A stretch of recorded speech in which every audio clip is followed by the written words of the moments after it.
আর একটা দোয়া শিখাই দেয়, ইনশাআল্লাহ এই দোয়া করলে রিজিক তো বাড়বে ইনশাআল্লাহ, আপনার যত ঋণ আছে ইনশাআল্লাহ আল্লাহ পাক শোধ করে দিবেন। বিশ্বাস করলেন না?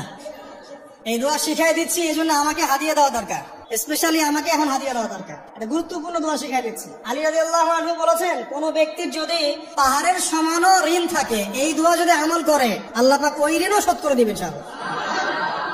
আর ঋণ কেমন জানেন? ওই যে এখন মানুষ ঋণ নিচ্ছে 1 কোটি টাকা ব্যাংক থেকে, 2 কোটি টাকা ব্যাংক থেকে, হ্যাঁ, কত বছর, 10 বছরের জন্য, 20 বছরের জন্য বাড়ি করছে, তাই না? তার ধারণা এমন যে সে মারা গেলে তার ঋণটা কেউ না কেউ শোধ করে দিবেই দিবে, তাই তো? আর আল্লাহ রসুল কি বলছেন দেখেন, একজন মারা গেছেন, নবী সাল্লাল্লাহু আলাইহি ওয়াসাল্লামের সময় একজন মারা গেছেন, তো নবী সাল্লাল্লাহু আলাইহি ওয়াসাল্লাম বলছেন, এই ব্যক্তির কি কোনো ঋণ আছে? একজন সাহাবী বলেন, হ্যাঁ ইয়া রাসূলুল্লাহ, তো ঋণ আছে। নবীজি বললেন, তোমরা ওর জানাজা পড়ো, আমাকে ডেকো না, তোমরা ওর জানাজা পড়ে নাও, আমি জানাজা পড়তে চাচ্ছি না। আমি এখন কেমন করে আপনাকে বুঝাবো ঋণ কত ভয়ঙ্কর জিনিস।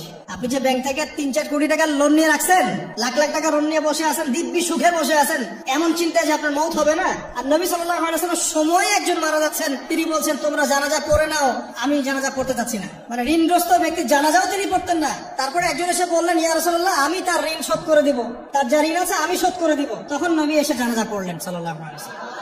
তো আপনার এই কোটি কোটি টাকা ঋণ শোধ করার লোক তো রেডি আছে নাকি? আছে না? সমস্যা নেই, আপনার জানাজা পড়া হবে, আপনার মিলাদও হবে, আপনার একটা বড়সড় দোয়াও হবে ইনশাআল্লাহ। কিন্তু আল্লাহ পাক বলেছেন, শহীদ, আল্লাহর পথে যুদ্ধ করে শহীদ হয়েছে, এই ব্যক্তির আত্মাও ঝুলে থাকে যতক্ষণ পর্যন্ত না তার ঋণটা শোধ করা হয়। এবার বলেন আমি কি বুঝাবো আপনাকে? আর কিছু বলতে হবে? তাই এখন সেই দোয়া শিখাচ্ছি আপনাদেরকে, যে দোয়া শিখলে আপনারা ঋণ থেকে বাঁচবেন ইনশাআল্লাহ। কত দিবেন বলেন? আচ্ছা, হ্যাঁ, এই তো, শুকরিয়া। দোয়া করবেন যারা আল্লাহ পাকের দ্বীনটাকে আল্লাহর জমিনে প্রতিষ্ঠা করতে পারে।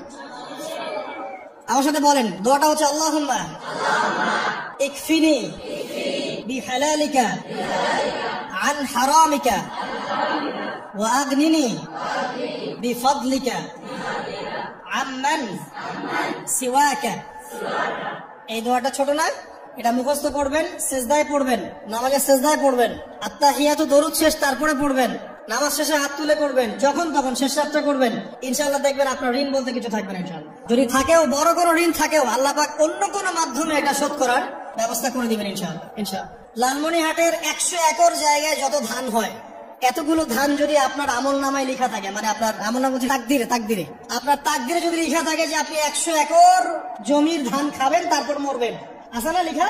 একটা দানা কম বেশি হবে? আপনি যদি আল্লাহর প্রতি তাওয়াক্কুলি করেন তাহলে আপনি হালাল পথে থাকবেন, বিশ্বাস করবেন যে আল্লাহ পাক যেটা লিখে রাখছে আমার তাকদিরে, রিজিক, এর একটা দানা রেখেও আমি পৃথিবী থেকে যাব না, সিম্পল। তখন আপনার অন্য পথে যাওয়ার কোনো কারণ নাই। আর যখন আপনি বিশ্বাস করবেন না, না এটা আমার হাতে, আমি যত পরিশ্রম করব তত রিজিক বাড়বে, আমি যত ঘুষ নিব তত বাড়বে, যত সুদ খাবো তত বাড়বে, যত দুর্নীতি করবো তত বাড়বে, তখন তো রিজিকের এই পুরো দায়িত্বটা আল্লাহ পাক আপনার হাতে ছেড়ে দিবেন। আল্লাহ পাক আপনাকে কোনো বারাকা দিবেন না। ইয়ামহাকুল্লাহু রিবা ওয়া ইউরবিস সাদাকা। সদকা করলে সম্পদ বৃদ্ধি পায়, আর রিবার মধ্য দিয়ে সম্পদ ধ্বংস হয়ে যায়, একদম মাটিতে মিশে যায়। কিভাবে ধ্বংস হয় সেটা এখন আলোচনা করার সুযোগ নেই, সময় নাই। আমি ইনশাআল্লাহ আরেকদিন শুধু রিবা নিয়ে আলাদা আলোচনা করবো ইনশাআল্লাহ। এটা সমাজের নিচু লেভেল থেকে উঁচু পর্যন্ত দরিদ্র মানুষদেরকে আরো দরিদ্র করবে আর ধনীদেরকে আরো ধনী করবে।